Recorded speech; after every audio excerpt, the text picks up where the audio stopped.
words a little bit about our organization and talk about some of the work that we've done and are doing with AROC. But I wanted to briefly tell you all about the beginning of our organization because it relates and it'll thread through what we're talking about.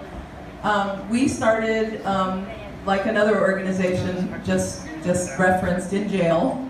We met each other in jail. This was in the 1990s when a lot of the propositions that were criminalizing young people, I think it was Prop 92 or 91, and we got arrested at Oakland jail, and there were a group of teachers, and we realized that we could start to use sort of our legitimacy as teachers, you know, those wonderful, respectable people, and to organize ourselves as teachers. And so we started meeting and organizing and really trying to make the connection between prison funding and public schools. And we started meeting and organizing, and we organized a rally at Sacramento to rescind Prop 13, and we were trying to work with the young people, and we sat down and met with them, and they said, what are you going to do the day after? And we didn't have an answer.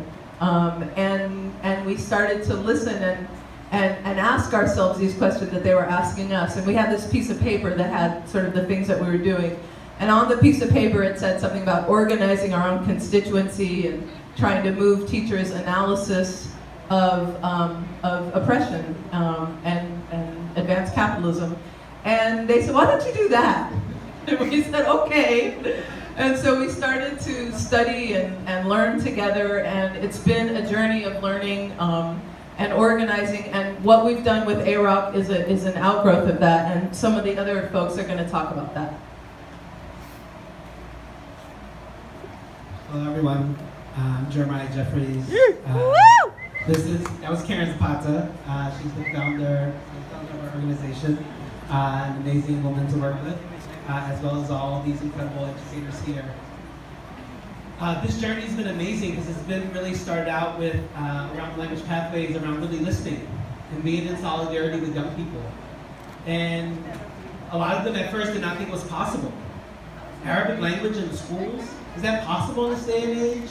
With this pushback, with this atmosphere, this hostile attitude towards Muslims, towards Arabs, to black and brown folks all over? And we as teachers said, yeah, this is what we want. This is what the community needs. This is what the community deserves. We have many other languages. Arabic is is the 5th largest language group in San Francisco. Wow. And in our public schools, they're represented, we have French, we have Japanese, we have Korean, all much smaller groups. And props to them for having their language. But language is a right. Right. It's access to your family, to your grandparents, to your legacies, to your history, to your struggles. And language was so important, so we wanted to make sure that we stood in solidarity with the young people and families we were hearing from, and making sure that was a reality. And so, today, we have Arabic 1, 2, and 3 in the high schools at Mission High. Thank you, Mission High. We have trying instruction at Reading Elementary School. We're trying to get a continuum of program for both Arabic and Vietnamese, all the way from K to 12 in San Francisco Unified. And so, language allows us to come home in so many ways. And so, thank you, AROC, thank you for all your years of work and being in solidarity with us to make that happen.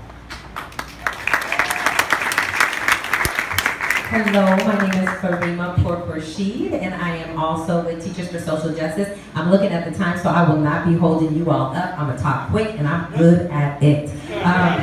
So I would like to say, you know, part of what makes this organization so deep and so important is that our work is really resistance to white supremacy. We all have come through teacher preparation programs.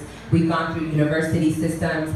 We've had to navigate the ivory tower, and we understand that education is absolutely the reproduction site of white supremacy and oppression. Actually, let me rephrase. Schooling is the actual reproduction mechanism of white supremacy and oppression, right? So what we fight for is education for liberation.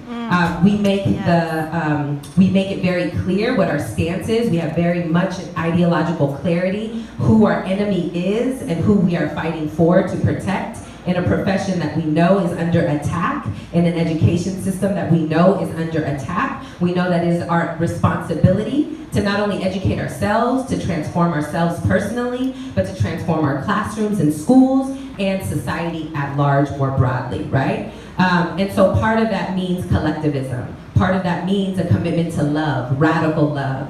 Part of that means solidarity, and in the way that Leela Watson talks about it, if you come here to help me, then you're wasting your time. But if you've come because your liberation is tied up with mine, then let us work together. And so here we are wanting to work together with you all. Thank you so much for this incredible award.